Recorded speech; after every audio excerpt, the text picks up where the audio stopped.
Alright, hello, everyone, or no one, doesn't bother me. My name's Patrick, and I'm visually impaired. Fun fact, I guess. Um, I moved out recently, and I wanted to start a series or something on YouTube, where I went through what that's like for me. Because when I was younger, through high school and primary school and all that, I did feel different, obviously. It's impossible not to feel different. But in a different way to a lot of people I knew. Because when I was growing up, I was in a school that had a program that did cater to me, both in primary school and high school. There was programs that involved, people who were visually impaired. And pretty much everyone there was either fully blind or had a little bit more sight than me, or just a little less sight than me. I never knew someone other than my brother who had the same visual disability that I have. It was either all the way or none of the way, but almost there. And I never really had anyone to look up to or learn from or understand what I was going through. I had great teachers there, and I had the people who were fully blind who could help me. But dealing with social situations of, yeah, I'm able to see. I'm able to walk around without my cane. But when it's at night or it's quite dark or cloudy or whatever the hell, I do need my cane. So in a lot of social situations when I was younger, people thought I could just see perfectly fine, and I couldn't. And whenever I was like, I can't do that, or I can't read that, or I can't see that, I was immediately, I wouldn't say dejected from the group. I was around good people, so they always brought me in. But I did feel like I was going 10 feet back. And even with my blind friends, they'd be like talking about things that would help them, and that was the biggest. That was usually the biggest thing these people would talk about. Why am I saying these people? People with visual disabilities, the big thing that they usually talk about with each other is techniques or things or technologies to improve them and help them in their daily lives, which is a good thing, and I will always. But for me, who didn't really need the use of any of that, it was kind of, I never felt like I could join those conversations because I couldn't recommend anything because I didn't need it. And I'm someone who goes, if I need something or I like something, I will get really into it. I will be interested in it. But if I don't care about it and have no interest in it or have no use for it, I will never look into it. That's just a fact. Like, for example, when I was younger and I was told that I would never be able to drive a car, I don't care about cars. I have never cared about cars. People do drive me around, but I don't know a single thing about it. I don't know what kind of car it is. The best I can tell you is the color, and it's not a truck. Like, that is that is the extent of my knowledge, and I'm okay with that. But even with that, that stopped me from interacting with people who were fully sighted. People who did talk about cars or did talk about this place or this thing. I couldn't interact because when I was younger, I didn't go out because it was unsafe sometimes. It just was. Like, I knew a lot of people who went to the city. Yeah, sure, there are a lot of things that I could do at the city, and Brisbane City specifically is suited to people with visual disabilities. Like, I can go around there now and feel totally fine, usually. But when I was younger, it was still this very daunting place, so I just didn't go there. I never went there. And when I did, I was surrounded by people who did know the area, or I had a strict plan of things I needed to go to and hit, and then leave. And now I sit here in my own place. I've moved out of home. I moved out of home about a week ago, technically, but kind of not technically. Um, and I'm learning how to do that, and I'm very anxious and scared about all that. And I know there are people out there, probably younger than me, who are still living at home or in primary school, high school, who haven't and are scared about the situation they're in. because they can't interact with people who have full visual capabilities, and they can't really interact with people who are fully blind. There is a gap there. And out of everyone I know, out of every single people, words, out of everyone I've known with a visual disability, it usually comes down into two different camps of sort of personality types and how people treat one another and whatever. This is not to bash anyone I know, absolutely not.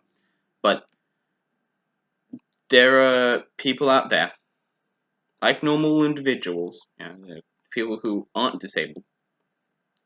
There are bad people in this world. There are people who take advantage of others. There are people who lie. There are people who pretend, we'll say. And there are people who just don't understand and have no need to understand because people assist them.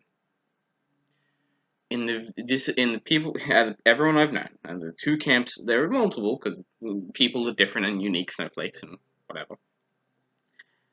The two camps are, one, there are people out there who will always need assistance with everything, with social situations, with going out, with this. They will just demand assistance 24/7, and they will probably get it. Like, straight up, they will always be cared for. Maybe because that's a mental disability or visual disability. And some of these people do need constant assistance. They do, and I will never fight that. But there are people who don't need that assistance, and are getting that assistance when others need it too. And those people know this, and they will take advantage of that, and they will never let it go. And it has manipulated their minds. They have changed. They have become different people. And those people are very hard people to interact with because they are very self-centered usually. They will ignore anything you say, and they will always think they are smarter and better than you. And then there's the second camp, which is smaller, but it's there. It's people like me who do have full mental capabilities, or not, but can see how these people are reacting to the world and the disability.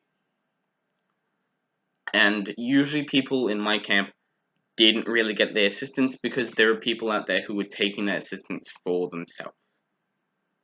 They were taking it, they were grabbing it, and these people were left out, and I was one of those people. There were, I can tell you hundreds of stories in high school where I needed a thing so I could, I don't know, do schoolwork. I'd go to the office where they would deal with those, which would have technologies to enlarge or do this or that, and I'd ask the teachers or the people working there, hey, could you enlarge this for me? Because that was their job, and they would just tell me no and get back to class and do your work, and I'd be like, I can't. I need this thing, but I can't see it. And they'd be like, stuff it. You go to class. And I would sit there in class, and I'd go to my teacher and be like, I can't do the work. And they'd be like, why? Because I don't have any lunch. And they're like, oh, okay, go to the thing. And I'd be like, I just did. And it'd just be the cycle of me trying to get help, trying to get assistance, but I could never get that assistance. And even to this day, I would say that. But I have grown from that information. I have learned from all of these difficult moments to become who I am. Yes, I'm not a perfect human being, and I do have massive levels of anxiety about almost everything, but I'm capable in enough things, and I'm aware of enough things that I can just edge by. And I have friends. I legitimately have friends that I can count on for almost anything. Currently, it's a pandemic.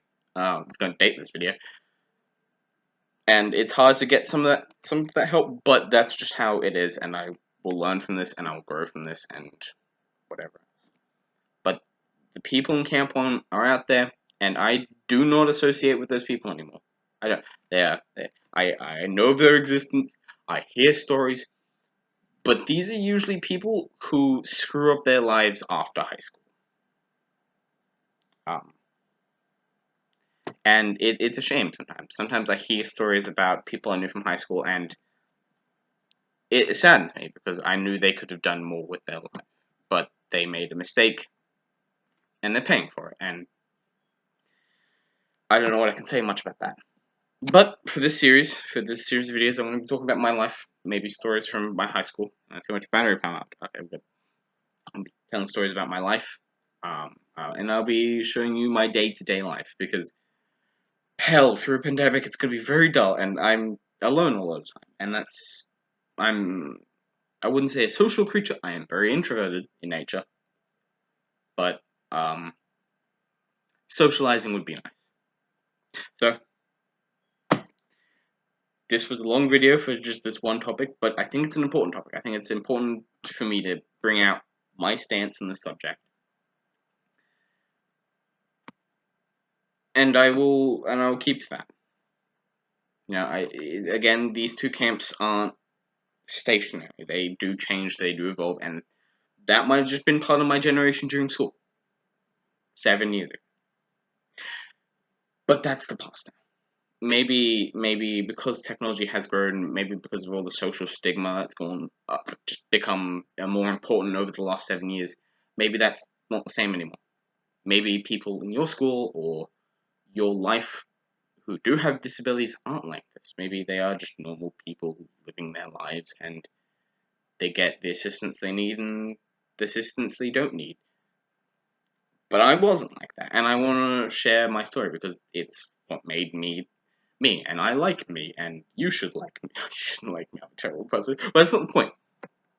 End of the day, I'm doing these videos for me, and maybe for you if you need it, because life is hard for someone with a disability, or someone who doesn't. Even if you're watching this and you don't have a disability, maybe you can learn from it. Maybe you can learn what it's like for someone who is in the middle. Someone who isn't fully blind, and someone who I don't know, because I feel like a lot of people like me are left out.